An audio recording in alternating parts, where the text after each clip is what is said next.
Hey guys, this is Hellhade, it's free to play. Guys, tons has happened since my last free to play video, which was literally 2 days ago or something, right? So I said in that video, I'm going to have to go blinkers on, full beans, Minotaur, probably for a few days. But like with this game, like with any of these types of games, you have to reevaluate. And I had to reevaluate. I decided instead it was too good an opportunity to pass up the champion training event that was going on. And I knew, and in fact, let's get to that in a second. I knew that I was getting a bunch of energy for my login reward for day 19. We're now on day 21. So it's actually day 20 in reality.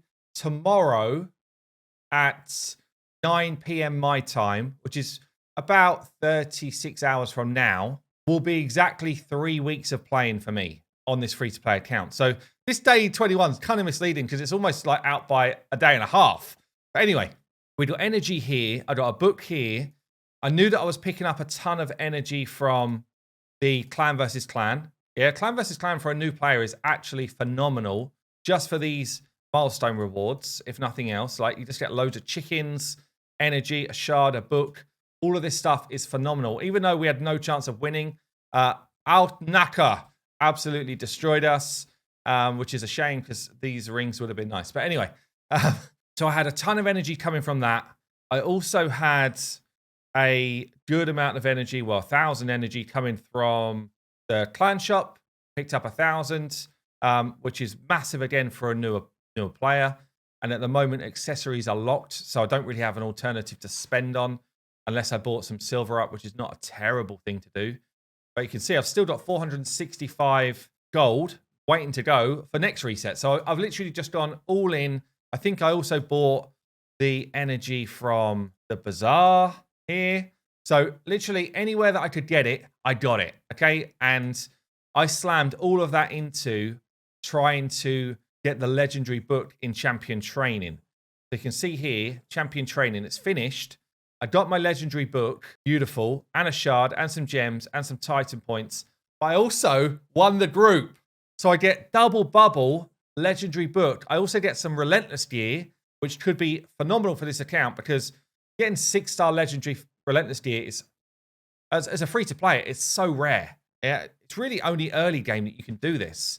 Well, maybe early game and then late game. Like, depends how you save your resources, I guess. But that has been a massive thing for me.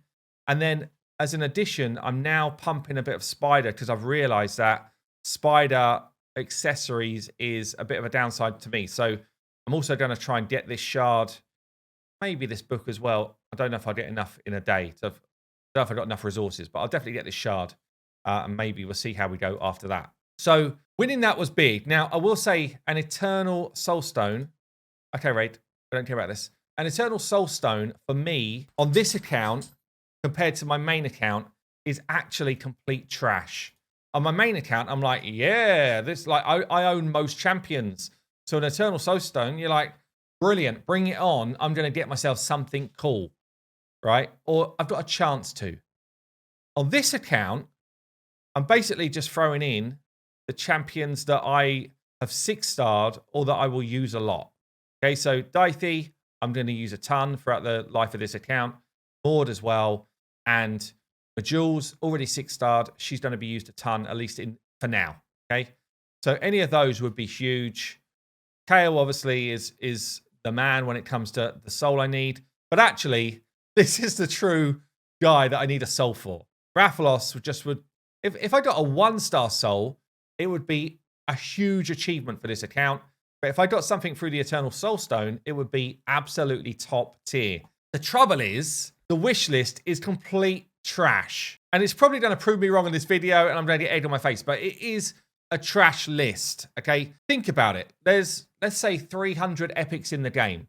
Maybe it's a bit less than that, but let's say at least 200 epics in the game. So what it's saying here is, if you pull an epic, you've got a 2 times chance it's going to be one of yours. Well, all that means is, instead of there being 200 epics in the list, there's basically 203 because they're putting all of these epics in there twice. Okay, it's like, so it's still extremely unlikely. First, I've got to get an epic, and then it's got to still be one of these little marbles that are rolling around in the pit. it just is so unlikely to still get your wish list. In fact, they're doing a blessings rework right now.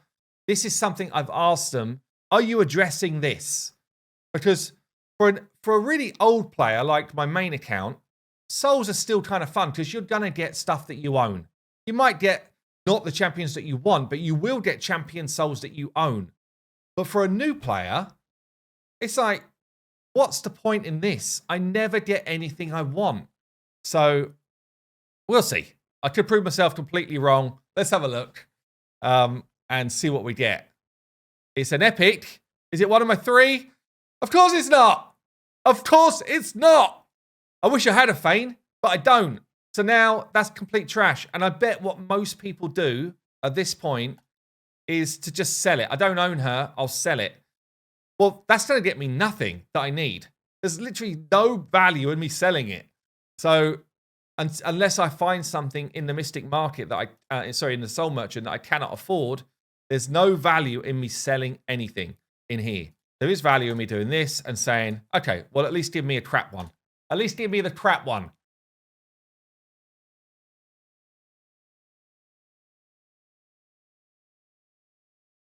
Anyway, so Soulstones are very low value. Now, something else which I did, which I didn't think I was going to be able to do, I'm going to see if I can show you how I did it. I might not do it again, honestly, but I beat the Griffin yesterday. This was huge. This was like a roadblock for me. I had a roadblock at stage 43, was it? No. Maybe 46, 42, 42. Cupiduses. They suck.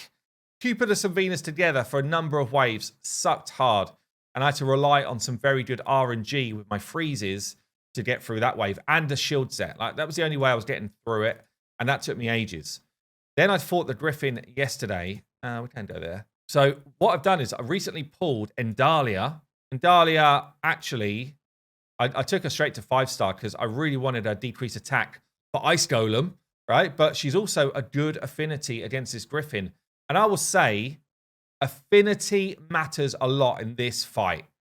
More so than most fights in the game, honestly. Affinity and tactics matter a lot. So why do I say that? Well, just taking weak hits from that Griffin makes a big difference. Like, big difference. We're just going to try and get through these waves quick. Waves are actually kind of nasty as well. Save that AoE decrease attack. Hopefully DIDNT cycles. Yeah. DIDNT's so good. Loving DIDNT on this account, by the way. Such a good pickup. This wave's kind of nasty. Good, dead. So I kind of want to hold the AoE, really, but it is nasty. I don't want these guys to do really any damage to me. I can't be going into the Griffin with, taking damage, having taken damage. So already this might be a need to restart. Like, the amount of damage I'm taking here is high. And when I actually did this level, I didn't really take any damage. So I have to restart. Extra turn. That's what we want from him. AoE. It's looking better. I always go A2 into his A3 so we can try and cycle back to his A2 as quickly as possible. Beautiful. Got a bunch of extra turns. And then we can drop the poisons. Okay. So on the boss then, I mean, this boss is hard, right? It's really hard. Early on, debuffs, wave 1, then hold, and no buffs. So you want to go debuffs, don't buff. Like, I could A3 here. I'm not going to. I'm just on A1. I don't want to give any buff love to this dude. Poisons are good here. Take some damage. At this point, anything I put on him in terms of a debuff is coming straight back at me. So I'm just A1 in. I can buff at this point. I cannot. I don't want to debuff him, really. So I can buff an A1. Get my stuff ready. A2 here, so we're not dropping poisons on us. Already took too much damage by a mile on my team. So, and this is where it's kind of RNG heavy as well, right? So when I did this, I had most of my squad up for a lot of the fight. So now you lay your poisons and stuff and your debuffs in. Yeah, it's not done. I'm hard failing right now. Like, hard failing. By the point this Griffin was at 8 stacks, I was already over half killed it. So it's really tough. But having positive affinity champions in the mix, and no debuffs now because it's about to cleanse, put them on me. Yeah, positive affinity is the key here. I think we're still going to go A2 here. I kind of want it for the boss, but honestly, I'd rather kill these waves without losing much health. That's the priority, because if you go into the final phase, low health, you've already lost the fight. It's already done. Literally no point. So come on with basically full health. See that? I don't want to buff. If I buff, the boss gains more turn meter. So ideally here, I would be dropping defense. Like if I'd done the previous wave better, I would be using drop defense, because you want to go debuffs early, then stop debuffing. So he's cleansed all of our buffs away. I put no buffs in that first phase. I want no debuffs right now, ideally. But I can buff now. So an A3 here from a Rathalos is good. It also heals me up. Decrease attack is pointless at this point. I can buff, so we're going to buff and then just A1. A2 with a Kale, so we don't put any poisons on. We don't want poisons back at us. And you just want to, ideally, you just want your team alive for as long as possible. That's the thing. So that the Griffin is not focusing your positive affinity champs. So we're just hoping to get debuffs out now. Like they've stripped the debuffs away. So debuffs is a king right now. The poisons, burns, whatever you can do. We're going to try and land this decrease attack, which we got. Beautiful. Try and land the drop defense. Didn't get it. More poisons from Kale. More hits from our Rathalos. Burn up now. Like another phase of debuffs is fine. Now we don't want to be placing any buffs on ourselves. The more you feed into what the Griffin needs, the harder this fight gets, and it ramps super fast. More debuffs. Didn't land a single one. Thank you, Kale, for ruining my video. We're going to go A2 here. Try and get some nukage. Didn't get a crit. Anytime you fall below half health, you are going to get a slam, and the Griffin stacks. So we now hold our debuffs, but we can buff. We're just rotating this, yeah? So into A1s, A2 for Kale, A1, A3, yeah, can buff. Again, no crit. He's going to be dead. Oh, he's actually survived. That's kind of nice. Debuff's going back out. One, that's okay. It's not great. You can see how RNG plays in here. Like the amount of times I've not landed poisons when I could have done, it's just unlucky. But the longer you've got positive affinity champs alive, the easier this fight is. That's the facts. I don't want to debuff right now, because when the Griffin does its single target hits, I've actually failed. I got unlucky there, got a crit, died. When the Griffin does its single target hits, it will just focus the one it's trying to kill easiest first, obviously. But also, when you've got positive affinity champions like Juliana here or Mikhail, you've got that chance that it's going to weak hit you, like it just did there twice. Yeah, so all the time it's weak hitting you, gives you a chance to win. Lost that time, but gives you, hopefully you've got the vibe of how to do it. There's definitely RNG involved, but affinity matters a ton, like a ton in this fight. I'll show you my builds as well. You're probably like, you didn't do it. No, I didn't, but I've obviously done it with exactly this team, exactly that system. It's just, you might need to run it a couple of times. And one of the key things for me was I got some accessories on Kale. Yeah, so basically he was just tankier. I've still got insanely low accuracy on my Kale, but I'm at the moment using the accuracy in all battle auras from people like DIDNT to just bank it up. But I did just get from Spider this new crit damage amulet, which I needed badly because it's got accuracy on it. So that one's going on anyway, and we can level it up. Hopefully we get accuracy roll. We got one, that's good. I'm going to enchant that up big. This is staying on for ages. And now Kale's just, his effectiveness across the whole game just got better. And then when I could get an accuracy banner as well, we're going to be laughing. Yeah, so Doom Tower, beating that Griffin got me another 300 energy. Like, the reward for the effort was huge. 300 energy here, plus all of the rewards walking up the next level. Then obviously we keep going now to try and get more stuff on a day-to-day basis. This should be kind of easy. Yeah, so it's really helping me progress to like make sure that I'm spreading my focuses around a bit. I also went on a bit of a tear up in missions. I'm getting close to this legendary book. Pretty much what happens is I get hard stuck on an arena mission like this one for ages because it's so damn crap in the arena for anyone who is new in this game. I'm just basically been in between gold 2 and gold 3 for the last 4 weeks or whatever. And I have not, I probably fought in the last 2 weeks, I don't know, like 4 fights where it's like we're head to head and we're actually trying to compete with each other. all of the other fights are either a complete walkover for the enemy or a complete walkover for me if someone's being very friendly, like player 99169994. So, you know, and this dude here. And even this dude is like a cheaty one, right? So he's pretending to be nice, but actually the Nassau is in there to be an absolute pain in the ass. Yeah, so often I wouldn't fight this type of fight because it's a good chance I will lose if Nassau is built well enough to just heal and keep everyone alive. So even this fight, you know what you're doing, Cable Docs. You know what's going on here. You're trying to take down the free-to-players. Anyway, this is arena life. So you see there, I managed to beat 6 enemies, but all I do is just look for the refreshes so I can do the arena missions, and then I'm back on a tear up again. Everything else is fine. Yeah, everything else, I'm good. Yeah, easy. Would have to do this, but we kind of do that on the way anyway. We're doing this with mastery. So yeah, there's nothing else here for a while. This one I've done already. So I've got 4 6 stars. I've just got to level them up for the final few levels. So yeah, everything else really in here until right at the end, Fuse Relic Keeper, is super easy. Just check if I didn't do something silly. I did. I got rid of this dude. Oh man, that was a stupid mistake. Anyway, I'd have to go and farm all this up and Fuse Relic Keeper, which is still not that bad. So you can see there's a lot going on. Yeah, there's a lot to kind of like consider. Where should I be focusing my time? And, you know, I'm just like holding on to energy pots and stuff like that for a time when I need them. So basically what's happening next is I've still got the same decision I had a couple of days ago. I was thinking farm up a bit more spider and try and find that Kale banner.